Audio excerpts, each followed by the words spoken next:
Hey, what's up everyone? So I got a lot of messages asking me if I could create an actual soldering guide and not just a tips and tricks guide, which I made and is on my channel. So that's why I made this video. There are a lot of fantastic keyboard specific soldering videos out there, and by no means am I saying that mine is better. I did my best to include things that weren't covered, but don't take this video as the end all be all for keyboard soldering. Just like sound tests, watch a few different videos and pull the information that's useful for you. If this video is only useful to the people that messaged me and told me they wanted me to make a soldering guide and no one else finds it useful, I'm perfectly happy with that. It's all about trying to help and sharing experiences with others, which is why I made this video. There are three main reasons why I want to learn to solder and desolder. Now, there are more benefits besides these three reasons, but these are my specific main reasons. There's absolutely nothing wrong with hot swap, and I have some boards that use hot swap PCBs, for example when I'm trying to break in switches, but normally I default to solderable PCBs when the option exists. Remember, it's all preference. If you enjoy hot swap, that's fine. I enjoy both hot swap and solder, and there's a time and place for both. But I won't get into that now, since this video is about how to solder and desolder. And keep in mind, in addition to all the awesome videos, there's a lot of useful written guides about this as well if you'd like to just read it instead of watching a video. I'll put a few links of some soldering and desoldering videos, as well as some Mil-Max videos in the description below, and some written guides as well, so check those out. So, reason number one, it reinvigorated my enthusiasm for the hobby. Soldering is something super fun to learn, and a skill that can be used outside of the hobby. I helped fix my dad's car when he asked me to solder some wires, and it's useful if you work with electronics in general. Plus, it adds to the whole process of building a keyboard. I love the process of building the keyboard because it makes you feel like you're creating something unique, even if it's not true, since chances are someone else out there has used the same combination of switches, plate, keycaps, and etc. You kind of get a sense of accomplishment after soldering. It's the same thing with desoldering. If you ever need to work with components or electronics in general, being able to desolder is a really handy tool. Reason number two, more options. If a keyboard you like only offers solderable PCBs, or if you ever need to get an aftermarket PCB and there are only solderable PCBs that fit your needs, be it compatibility with a plate or a case or for layout support, you're golden. If you ever come across a board that is solder only, learning how to Mil-Max is also beneficial. Although I wouldn't necessarily recommend that to a beginner because it's easy to flood a socket or damage a PCB if done incorrectly. More things tend to go wrong, and I'd suggest it to someone that isn't just starting to learn how to solder. Reason number three, and this is not necessarily just soldering related, but it challenged me to learn something new. I want to tell you all, don't ever feel afraid to learn something new, especially if it seems daunting at first, or it's way outside your comfort zone. So many people don't bother to participate in something or put themselves out there or try new things because of fear of failure. But you don't have to worry about that. If you're scared about doing new things or learning new skills, you might never get that job you always wanted, or you might miss out on an opportunity to change your life for the better or for others. The fact that you're willing to participate and learn things, even though you may not pick it up at the beginning, is fantastic, and I commend you for that. There is nothing wrong with not getting desoldering or soldering right away. Practice, practice, practice, and keep at it. If you don't want to solder at all and have no interest in learning, that's totally fine. No one is forcing you to learn it. But if you are interested and do want to learn, don't be afraid to take that first step. Don't feel like you have to have everything set up and perfect before you learn something or create something. For example, I know my current video and audio setup is not great, but until I get to a point where I'm more skilled at editing and understand more about lighting and how to create my recording area to be more aesthetic, I'm not going to go out and get $1,000 shotgun mics, $1,000 cameras, or a bunch of audio and video equipment to try and match the quality of another content creator like a Teja Types or a Black Simon or an Alex Sotos. And I'm sure if you ask them as well, they'll tell you the exact same thing. They learned with less than optimal equipment, and they suggest learning by experiencing and just doing. I think so many people get put off or intimidated to make content or do something because they're afraid they may not have the best setup or the best gear. But if you want to make content, go ahead and make content. If you want to learn how to solder and desolder, don't let fear stop you from learning. We all continue to learn things along the way, and we all keep improving. Alright, let's start this guide. So step one, you got to figure out if you're soldering components, or you're just soldering switches. Figure out what you want to practice on. Kits that require you to install through-hole components or surface mount components, or just switches. So you need to ask yourself, do I simply have to seat my switches into the PCB and solder the metal contacts? Or do I have to solder diodes and other components versus just switches? For example, the nibble versus the Practice 65. You see a lot of non-mainstream keyboard kits, or more enthusiast inclined or rarer layouts, require more DIY, like the nibble and so on. The more popular and common mainstream keyboard kits usually just require to solder switches. Both styles have their merits, and one isn't necessarily harder than the other, just more steps. I personally have built and used kits that require you to just solder in switches. My first through-hole keyboard kit is coming in the near future though, and that's the Piketty Longboy. Honestly, it all depends on what you're interested in. If you're interested in a keyboard or a layout that requires you to do more DIY soldering than just switches, that's fine. It's not necessarily harder than just working with a kit that requires just soldering switches. You should go after whatever you're interested in, not what other people think are interesting. After all, this hobby is all about preferences and what you enjoy, not what someone else enjoys. After you figure out what type of soldering you want to do, you gotta figure out how you can practice. If you've got an old motherboard or some other type of PCB, or an actual keyboard practice kit like the Practice 65, a macro pad, or even stab testers, you can desolder and resolder and practice with all the old types of PCBs that you find. My very first soldering kit was the Practice 65. And the reason why I went with the Practice 65 after practicing on stab testers was because of the price. It seemed fair. You get a usable board at the end of it, and although it may not be your favorite typing experience due to the lack of typing angle, it's really nice. On to the next step. Step 2. Figure out what your budget is and what you want to buy. So you gotta figure out your price point, and this applies to so many aspects in our hobby. Keycaps, boards, switches, and it also applies to many other things in life and in other hobbies as well. You can absolutely get by with not buying the most expensive tools or supplies. Does that mean you go for the cheapest gear possible? No. Well, there's always a balance. People have soldered just fine without having or using optimal gear. Just like how you can make content just fine without having the best camera or microphone. Or you can learn how to play basketball without having the most expensive basketball shoes.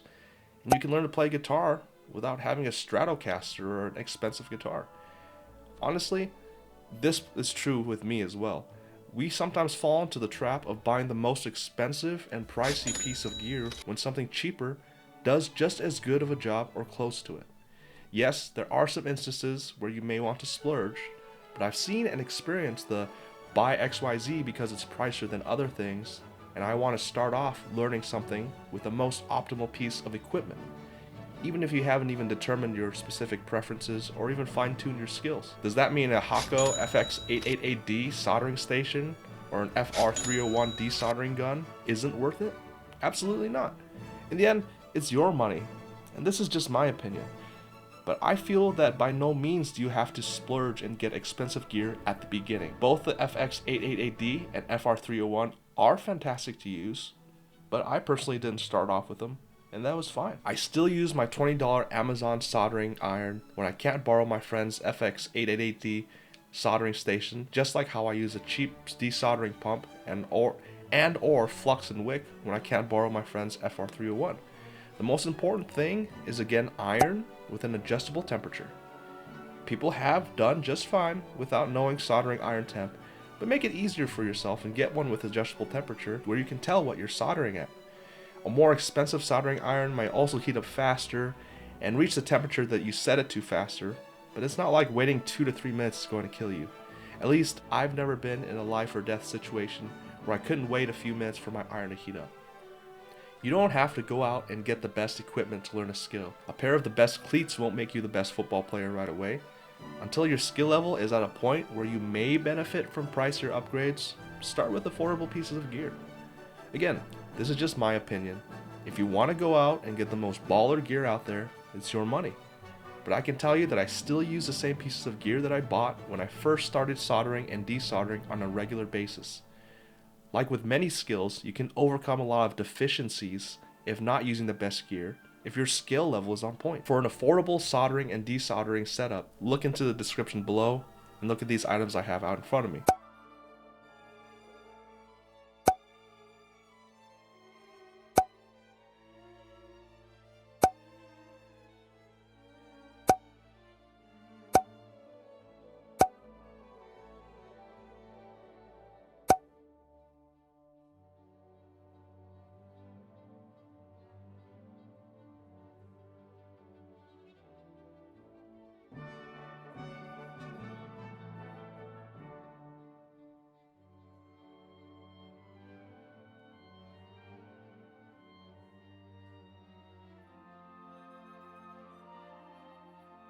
Remember, I have no affiliate links and I have no sponsors, so I don't get any money off of suggestions. There are many soldering irons and desoldering pumps that are equal in terms of cost and effectiveness in addition to the one I provided, but I'm just showing you my specific experiences with the specific things that I have. This doesn't mean that the things that I have not listed don't work well. There are hundreds, if not thousands, of perfectly fine soldering and desoldering pieces of equipment. If you're baller, then the 888D soldering station and FR301 desoldering guns are great.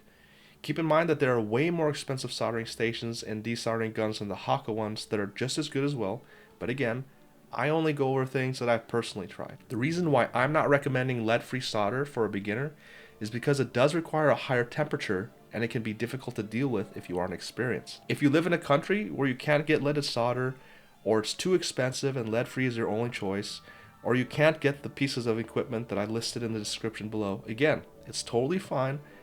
You can only do best with what you have available. I'm sure whatever alternative you have works just as well. Just remember, when you're working with leaded solder, make sure you wash your hands and be conscious of cleanliness as well. Also, very important, make sure you have the correct tip. Please refer to my soldering tips and tricks guide, but let me explain what I mean about a correct tip.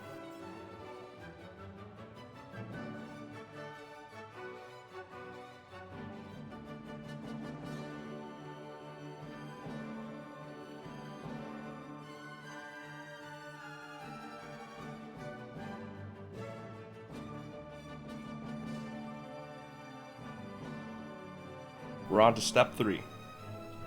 Setting up your equipment and learning to solder. After you've gotten the things that you want to solder and or desolder, and you figured out your price point and have your equipment ready, it's time to solder. Make sure you have enough room and are aware of where you're going to put your soldering iron down to not burn yourself or other things around your area. Make sure that wires are not in the way. I have had instances where my soldering iron or desoldering tip accidentally touched a wire and partially burnt it. So make sure you can see what you're doing as well, have some proper lighting, and let's start soldering. Less is more. Basically, why use more solder than you need to? As long as you successfully solder the switch, it sits in the PCB, and it registers when you press it, you don't have to use more than that. In the beginning, I was so focused on making mountains or mounds that I was using too much solder. Unless you're having balls, which shows that you're cold soldering, which you don't want to do, don't necessarily worry about the shape of your solder, as long as it makes contact with the switch leg and it registers on the PCB. Also, there are different diameters of solder, but the general consensus is that the larger the diameter, the more solder that you're melting. So if you want to be more precise and have more control over how much solder you're melting, you may want to use a thinner diameter solder, but thinner diameter solder will take more time and require more solder to melt enough. For min-maxing, you could argue that a thinner solder can help prevent flooding the socket, which means solder going into the socket hole itself where the metal switch pins are supposed to go, and that seems like solid advice. Personally, I've learned with 6337 tin to lead Kester solder that's 0.8 millimeters or 0.031 inches in diameter, and I've never used any other type. That doesn't mean that it's optimal to use just one solder for everything, or that using different diameters of solder or different ratios of lead to tin isn't as effective. It's just simply what I've done, and I don't want to pretend that I've used something or tried a different method when I haven't. Again, it doesn't mean that other methods don't work as fine or even better than my method. I'm just telling you what I've done personally. Remember, there's many ways to solder and there's many ways to desolder. There are a lot of strategies and methods. You do not have to be perfect. As long as it works, and as long as you don't damage the PCB, switch, or your gear, it's fine. Now let's talk about temperature. Too cold and you'll have trouble melting the solder, and you may not have good enough heat transfer. You may get cold soldering joints and so on. Too hot and you can lift a pad or damage your PCB. So I'm going to talk in terms of Celsius. Leaded solder melts at a lower temperature than lead-free solder. For the Kessler 6337 that I use, it has a melting point of around 183 Celsius. But I personally started soldering with around 300 Celsius. This is because the more time you leave your iron tip onto the pad of the PCB, the greater the chance of you lifting the pad. You do want to take your time and make sure you're touching both the pad on the PCB where you're soldering and the metal switch contacts at the same time. With 300 Celsius, wait for a few seconds, then slowly insert and poke your solder, aiming at the point where your soldering tip and metal switch contact meet. If you're at the correct temperature, your solder will start melting. If you rush and feed solder too fast, you get solder splatter either on the PCB, your desk, or even on your skin. You don't want to hold your solder wire super close. Give yourself some room to work with in the event that you do encounter solder splatter. Even the tiniest amount of solder can sting on your skin. If it's not melting, wait a bit and/or increase the temperature a bit. I always recommend going slow when learning, but not to the point where you burn the pad by leaving it heated for too long. Keep in mind that different solders have different ideal temperatures to solder. Just because a solder melts at 183 Celsius doesn't mean that you should be soldering a PCB at 183 Celsius. Personally, I started my soldering at 300 to 320 Celsius, and I currently solder at 350 to 360 degrees Celsius. Make sure you turn on your fume extractor or have your ventilation on point, and let's go. You're going to tin your tip, and you're going to wipe off the excess.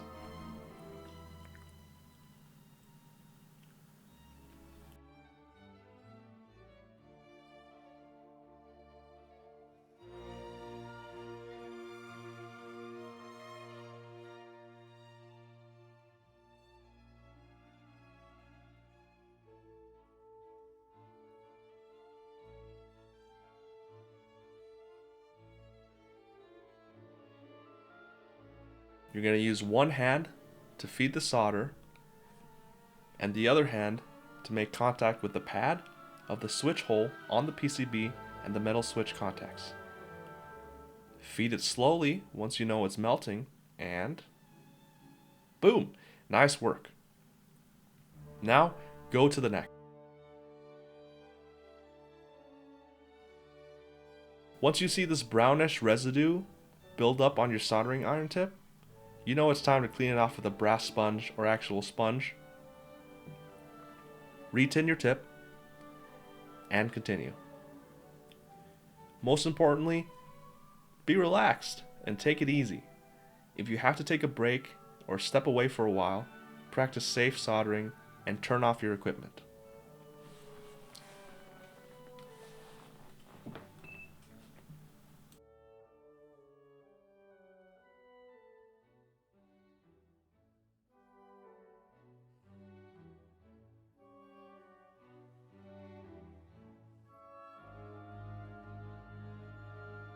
Step number 4, tips and tricks. So I highly recommend you watch my tips and tricks video, but I'll go over some of the tips and tricks that I talked about in that video here real quickly. Step 1, check your PCB and test it.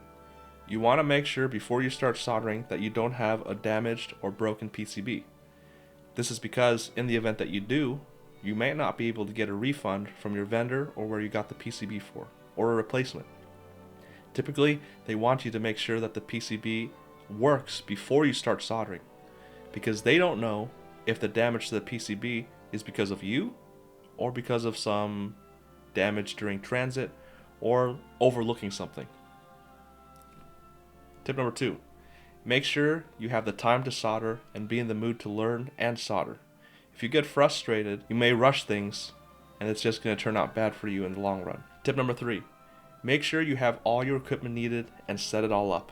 You don't want to be soldering and then realize halfway through that you need to grab something else, or you realize that you ran out of solder, or you realize that you forgot a piece of equipment. Tip number 4, Check your switches to make sure the contacts aren't bent, that your plate and PCB are compatible, and there's enough room to solder or desolder before starting. Also, make sure you're installing your switches in the correct spots for what you want. Some PCBs have markings, but still, you want to make sure that you're putting the switches in where you want them to be in terms of layout. For example, if you want a 7U bottom, you want a Sangen bottom, 6.25U spacebar, ISO enter, split right shift, and so on. Tip number 5. With switches, make sure your switches are installed flush. If you're using loose switches, use the rubber band or photography clamp method.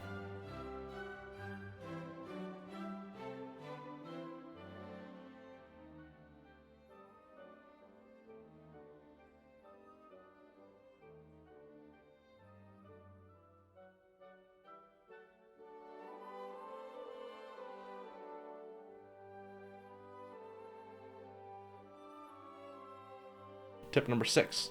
Make sure you're using the right tip for the size of your pad.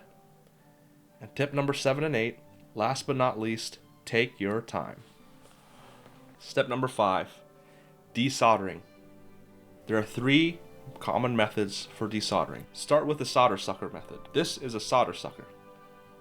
Basically, what you do is you heat up the solder with your soldering iron, and with this solder sucker, you're going to place it onto that soldering joint. When you see that the solder liquefy, press the button and it sucks up the solder. You may have to do this a couple times, but this is one of the cheap methods of desoldering.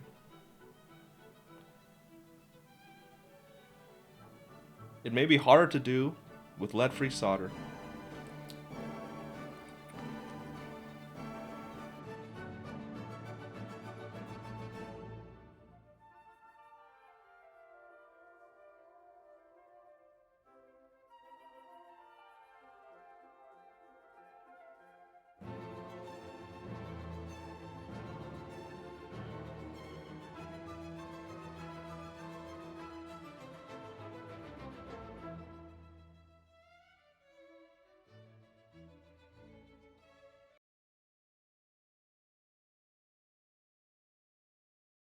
Method number 2, use a desoldering gun. If you have a good friend like me, or you can afford a Hakko FR301 desoldering gun, or some other sort of desoldering gun, all you have to do is put the tip flush onto the PCB, on the pad, and the solder joint where you want to desolder. Make sure you're at the correct temperature, and press the suction button.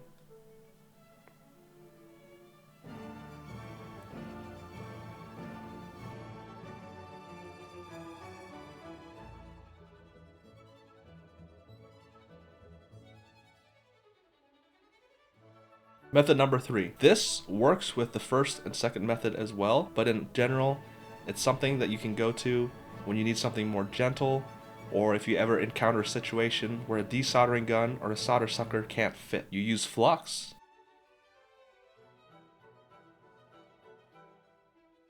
and you use wick.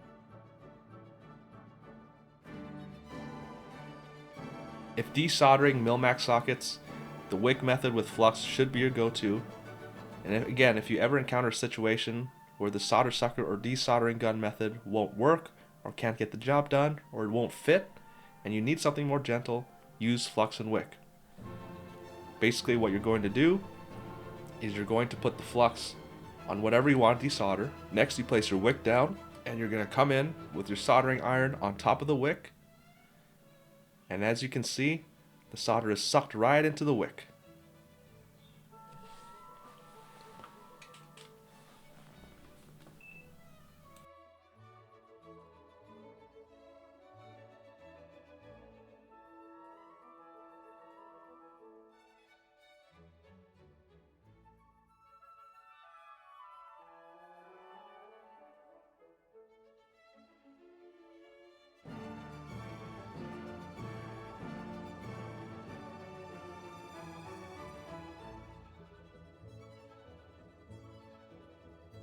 So, now we're on step 6. So you learned how to solder, and are now pretty comfortable with doing so, and you also picked up the skill of desoldering, which you're feeling pretty good about yourself, and want to challenge yourself for one last time. That's exactly what my journey was like. Mil-Mac is just the name of a company in the US, but it's kind of been synonymous to what the actual term is, just like how Kleenex is used for tissues, or how Band-Aids are used instead of the word bandages. There are other brands such as Holtite, but I'm just going to refer to this entire category of soldering sockets into solderable PCBs as mill-maxing. I've also never used Holtite sockets, and I have only ever used mill-max sockets, so I can't really speak on what is better, or if there are other brands out there that also have sockets for solderable PCBs. What I'm talking about are soldering sockets into solderable PCBs where you usually would just solder switch pins at. Then, after soldering said sockets, you can basically treat your PCB as a hot swap type of PCB with the ability to swap switches in and out. So you might ask, why not just solder KL hot swap sockets or other types of hot swap sockets? Well, hot swap sockets actually require a specific PCB design that supports hot swap socket soldering, which isn't as common as solderable PCBs that are compatible with mill-max sockets. Some reasons why someone may want to mill-max their PCB are as following. Maybe a board only offers solderable PCB options, yet the individual wants to use their PCB in a hot swap fashion and have the ability to change switches versus soldering and desoldering switches when they want to try different ones. Another reason could be that the solderable PCB provides layout support that isn't found on a hot swap PCB, so they resort to buying the solderable PCB and mill-maxing it. What are some cons to mill-max? Well, obviously, it costs more since you have to buy the sockets versus just soldering switches in. Also, some cases have super tight tolerances where the mill-max socket may scrape the bottom of the case and or they won't allow the case to close, since the mill-max socket's tails are longer than switch pins when normally soldering in switches. Another con is that if you mess up mill-maxing, it could damage your PCB, switch, or socket. And in general, you have to be a bit more careful when mill-maxing as it takes more time to do. If soldering gets into the socket itself, the socket may no longer work. Another con is that there may be perceptible sound and feel differences as compared to hot swap or just straight up soldering. Since the switch isn't sitting directly onto the PCB, even if you use a mill-max socket with a lip, there still may be a difference in both sound and feel when compared to hot swap or soldered builds. Honestly, unless you're a huge stickler for sound and or feel, I don't think this is as big of a con, but I do want to bring it up. If you want to determine if this is a deal breaker or not, I suggest you watch YouTube videos, for example, Key Bonbon or Christian's sound test video, on the differences in sound, and as well as research on your own. I also want to bring up the fact that some switches have wider, fatter switch pins than others, resulting in the switch possibly not fitting into the socket, or you having a super hard time removing it once installed into a socket. I'm looking at Gaterons mainly, but there's also KLs that also are really difficult to remove. Let's talk about the anatomy of a mill-max socket. You've got the lip, which sits on top of the PCB, and then you've got the tail, which sticks out on the other side of the PCB. There are also different types of mill-max sockets. You've got the 7305s, which have a shorter tail and lip, which may be more difficult to prevent solder from getting into the socket since they're shorter, but they're closer to the board, and these used to be the most expensive type of sockets. On the other hand, you've got the 0305s, which have a longer tail and lip, which can be better at preventing solder from getting into the socket, and these are the cheapest, which may be good to practice on. But, as I stated earlier, since they're longer, they may not be compatible with cases that have tight tolerances between the bottom of the PCB and the bottom of the case. And then, you got the 3305s, which combine the two. Not as long of a tail as a 0305, but a shorter lip than the 7305s. However, these are the most expensive. Depending on your case and what you're aiming on doing, each has its own pros and cons. I have only specifically used 3305s, but that doesn't mean that they're the best at everything. Remember, make sure, no matter what you use, that you have enough clearance between the PCB and case before buying any of the three. Also, make sure you buy enough. Don't just buy the exact amount needed for each switch leg hole. Buy some more in the event that you make a mistake. I've also seen and heard people stating to use thinner diameter solder, as well as a thinner soldering tip to prevent accidentally getting solder into the socket as well. That definitely does make sense, and perhaps I also would have done that if I had not been soldering for a while since learning how to mill-max. But honestly, I've done just fine with my chisel tip and normal Kester solder that I use for everything. Now, this does not mean that I'm doing the most optimal thing. It's just that I haven't had an issue with using a normal diameter solder and normal soldering iron tip. That doesn't mean that you won't run into issues. It's just something to consider. The fact that people advise to use a thinner solder and a smaller soldering tip is warranted. When it comes to desoldering sockets, I recommend flux and wick. Although Key Bonbon or Christian's Milmax video shows an alternative method, which I advise you to watch his video in order to figure out which method you might want to go with. When it comes to actually installing the sockets into your PCB and soldering the sockets, there are two methods. The first is to install the sockets directly into the PCB, then carefully put heat-resistant tape on the other side of the PCB to keep the sockets in place while you solder. Basically, you're taping the lips to the PCB while you solder the tails on the backside of the PCB. The second is to actually insert your sockets into a switch and then place your switch into the PCB, then solder the tails on the backside of the PCB. Both have their pros and cons. The tape method prevents accidentally flooding your socket with solder and getting your switch stuck in the socket if solder gets in. However, you'll need tape, especially heat-resistant tape, and you'll need to make sure you're putting the sockets in the correct spots where you want your layout to be in terms of switches. With areas like the mods and other areas where there are multiple holes, you may be confused where to put your sockets. I suggest sticking a switch into where you want your layout to be like, to figure out where to place and tape down your sockets if you go with the tape method. The switch method eliminates the need to use tape. However, you could absolutely lose a switch in the event that solder gets into the socket and the switch gets stuck in that socket. You could theoretically just use random or cheap switches instead of the actual switches that you'll be using with the Milmax sockets in the event that you lose the switch and it gets stuck inside the socket, however. Both methods have their merits, and it's up to you to decide which you like more. So right now, I'm going to show you how I solder these 3305s. This is the Practice 65 PCB that you saw me desoldering in some of the earlier clips in this video. What I'm going to do is I'm going to solder some Milmax sockets into here using the switch method. So I'm going to use these random switches that I don't care if they get stuck inside the Milmax socket. I'm going to put the Milmax sockets onto the legs of my switches. And now I'm going to place my switches in the exact spots where I want them on the PCB. Basically, you're going to make sure to solder all around the tail of the Milmax socket while making sure not to go too fast and to have solder splatters stuck inside of the socket. And there you have it. You've mastered Milmaxing. Or maybe not. I still haven't mastered Milmaxing and I'm still practicing it.